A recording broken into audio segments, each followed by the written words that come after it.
Hello, my name is Julie Zaruba Fountain, and welcome to Freedom from the Clock. I'm a well-being specialist and founder of Empower Possible. There's a QR code on your screen, so feel free to pause the video and take a scan of the QR code for some supplemental materials, a free newsletter that will help guide you on this well-being journey. If you are unable to scan the QR code, no worries. There's a website at the end that I'll provide that will also guide you to some supplemental materials. I'd like to start off by giving credit where credit is due. The materials from this presentation are developed and taken from a variety of resources. So first, I developed um, the happy hour workshop that focuses on strengths and mindset. It's also inspired by a conversation that I listened to on the Scott D. Clary Success Story podcast with Dr. Sophia Leroy, specifically the information about attention residue that you'll learn about in a few minutes. And then fourth is the 4,000 Weeks by Oliver Berkman. I'd like to thank UWS for this opportunity to share this important content with you. Now, before we dive in to this content, I'd like to ask you, why did you show up today? What brought you in to listen to this coffee chat? What are you hoping to accomplish? What could distract you from accomplishing those items? And what can you do to free yourself from that distraction? If you want to take a minute to pause the video and think about those things, jot some things down, and then start the video back up and join me in this discussion about freedom from the clock. Today, we are talking about time. The average lifespan is about 80 years. In other words, it's about 4,000 weeks. This coffee chat is about how to make the most of those 4,000 weeks. Thinking of time reminds me of a story a friend once told me. She shared she was gathering with a few friends and they hadn't seen each other in about a decade. One friend shared, at this rate, we're getting together only about once a decade. So I think we'll probably only see each other 3 or 4 more times in my lifetime. She said, I don't know about you, but that really just doesn't seem like enough time. This really got me thinking about how many life events that are really important to me that I just put off for another day, another month, another year, because I just am simply so busy. How many times do I say, it'd be really nice to see you soon? And I really genuinely mean it, but soon ends up being way longer than I intended, simply because, once again, I'm so busy. The point isn't to incite anxiety, but instead to be thoughtful in how you spend your time. And today we will find freedom from the relentless pressures of time. First, we need to understand a little about the concepts of time. There's a certain tyranny of time that exists in our culture. We face these societal pressures from family or friends that have these realistic expectations that we're supposed to follow about how and when we're supposed to be and how productive we're supposed to be. But I'd like to quote Oliver Berkman. Now, this quote may come as a surprise coming from me as a well-being specialist, but bear with me as it will make sense by the end of our conversation today. Oliver Berkman states that productivity is a trap and becoming more efficient just makes you more rushed. And trying to be clear, the deck simply makes the deck fill up a lot faster. Nobody in the history of humanity has ever achieved work life balance, whatever that might be. And you certainly won't get there by coping the 6 things successful people do by 7 a.m. The day will never arrive when you finally have everything under control. When the flood of emails has been contained, when the to do lists have stopped getting longer, when you're meeting all your obligations at work and in your home life, when nobody's angry at you for missing a deadline or dropping the ball. And when you fully optimized person you've become can turn at long last to the things life is really supposed to be about. Let's start by admitting defeat. None of this is ever going to happen. But you know what? That's excellent news. Now, this isn't shared to depress you. It's shared to be realistic about time. Time, as the saying goes, marches on, regardless of our to do lists. And we need to accept the fact that we can't control time, it cannot be managed. What we can control is how we think about time, how we think about productivity and what that means to us, and how we prioritize what we want to do in order to free ourselves from the clock. First, we need to understand some myths of time management, including that you can manage time itself. There is something a lot of us may be guilty of. I'm guilty of it too, and that's the myth of multitasking, thinking it's only going to take a minute. I'm just going to switch over to this next task and I'll be able to switch back in 1 minute. That's called attention residue, and it leads to mental fatigue. Many people know that multitasking is a myth since our brains aren't as designed to handle more than one task at a time. Attention residue is the concept proving this theory right. We can create the illusion of multitasking by juggling several tasks, but in reality, we're just creating mental fatigue. What makes this even trickier is the fact that when we quote unquote multitask, we're under the illusion that more work is getting done. But hint, hint, no more work is actually getting done. You might be hearing this and thinking to yourself, but I'm the exception to the rule. I can really multitask with going off the rails. If that's the case, which I was part of that group too, I'm sorry to break the news to you, but you're probably just unaware about what's really happening to you psychologically. Attention residue isn't always obvious. Sometimes it is clear as day. You feel your brain fogging up as you switch from one task to the next. Other times it's more subtle and harder to pinpoint. You could feel overwhelmed or have difficulty making decisions.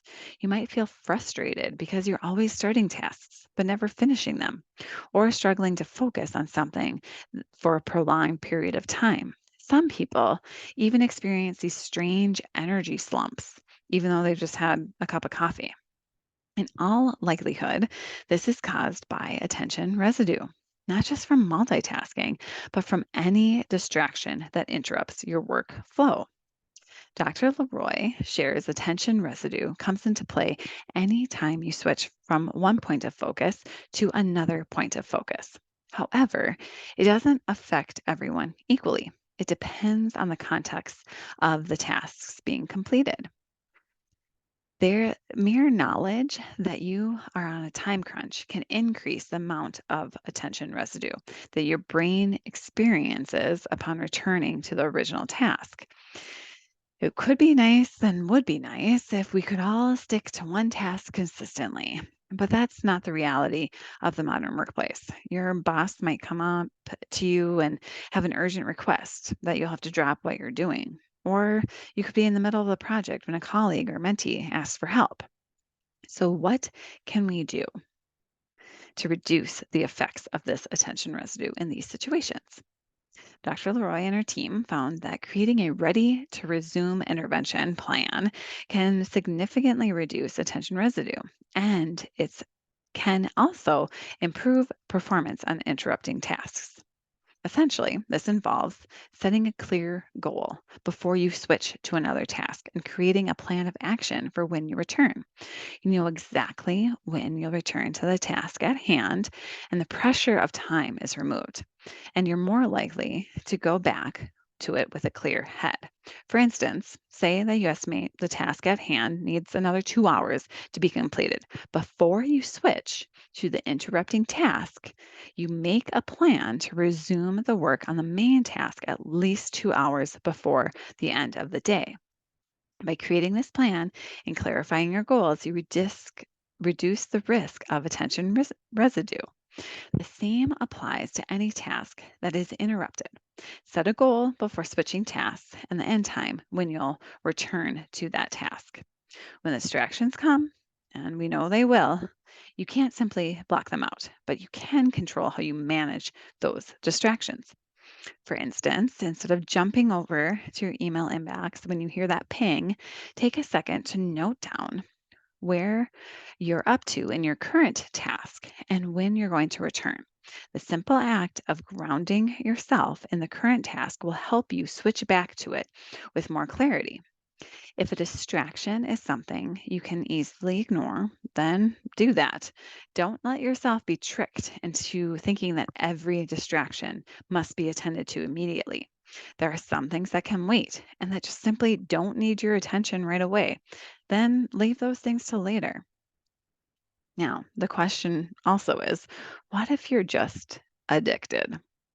Maybe it's not your colleagues distracting you or your Slack messages, but perhaps it's TikTok or YouTube or Instagram. There are many rabbit holes you can go down when trying to cut out social media use. You can download app blockers, delete accounts, and even switch your phone to grayscale mode. But there's only one chat that strategy that I have found effective personally, and that's physical removal of the apps and my phone. In other words, get your phone out of sight and out of the workplace and out of mind. Attention residue is a real problem, and it's one that can be managed with the right strategies. It doesn't matter if your distractions come from external sources like colleagues or environmental factors, or internal sources like addiction to a social media platform or Wordle. What matters is that you take proactive steps to manage them and use the power of your own focus to accomplish these tasks that are most meaningful to you and your team and your family.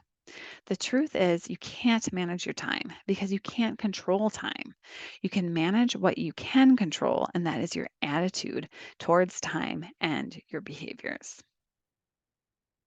Now, what is another strategy that you can engage in to help you manage your time usage and help you to let go of that thought of controlling time? We're looking into now our behaviors. In order to better manage our behaviors, we can review how we organize and plan our days. Developing a certain attitude towards time and supporting it with behaviors can lead to reduced stress and improved quality of life. The first step in managing behaviors is thinking about understanding how you currently spend your time. Keeping a time log for a week or two can help identify where your time is going and determine which activities are taking up unnecessary amounts of time. It seems like a lot of work on the front end, but believe me, it's worth it because once you have a clear understanding of your time usage, it's time to set goals for what you want to achieve. Your goals should be specific, measurable, achievable, relevant, time bound, inclusive, and equitable. If you want more information on those types of goals, please let me know and send me an email, and I can send you more information about that. Next is completing a to do list. It's a simple and effective way to keep track of your tasks and prioritize them. Make sure you review your to do list daily and update it as needed. And here are a few tips for making that to do list. Recognize that you most likely have a list of things that will never get done. Most of the time, our to do lists are unrealistic and they're full of items that we don't need to do. Think about this section of your screen that is demonstrating the Eisenhower matrix. Think about things that are urgent and important and do those things. Next, think about things that you can delegate, things that are urgent but not important. Third, think about things that are not urgent and important. We want to schedule those in our day plan. And then things that are not urgent and not important, you want to limit how often you do those and maybe get rid of them altogether. Put them on your not to do list. Next, we want to think about avoiding distractions. Easier said than done, I know, but time blocking is a scheduling process that helps block time for specific tasks. This can help you stay focused and help with time management, which we know we need to let go of thinking about managing time and controlling time, but it's a way to help you use your time strategically, especially if you have a lot of responsibilities. The next step is thinking how to delegate effectively. What is not important? What is urgent but not important? And those things can be delegated. We also want to take breaks. Now, it may seem counterintuitive to take breaks, but it's an important aspect of taking time strategically as it helps reduce stress and improve productivity, which we need to let go of unrealistic productivity. But we want to be productive so that we have freedom from the clock, so that we can do things that we value most and make our life most meaningful. So we want to schedule regular breaks in the day. It is essential to a more enjoyable work life experience. Doing these things means that you need to stay flexible. Recognize that unexpected things are going to arise, and you need to adjust and prioritize tasks differently as needed. In order to become more flexible, you need to let go of some external pressures so that you're not too rigid in this approach. Effective strategic planning around time means understanding your time usage, recognizing that you won't have time to do everything you want to do, letting go of the feeling you are never doing enough, setting realistic goals, prioritizing tasks, and again, staying flexible. By implementing these, you'll reduce your stress and improve your quality of life. So I'd like to conclude now with our coffee chat with a few quotes. Now, thinking about time and management, Berkman says that a plan is just a thought. It's a statement of your intentions. And it's not a bad thing, but we have to make decisions based off of the information we have right now. But know that time is not always going to comply with our demands. So that's why we want to get away from planning our day with this desperate anxiety for the day to turn out exactly how it needs to be and getting everything done on our to-do list. Instead, just plan your day, release your attachment to a specific goal, and focus on the process. Because the reality is, the only time that we have is the time right now. And this very second is the time that matters most. Now, take a minute to reflect. What is something that you've learned? What is something you can do differently starting today? And what is something long term you can do to improve your work life harmony? Go ahead and re listen to certain sections if you wish. Pause the video for a minute or two to journal on these statements, and then come back and join me.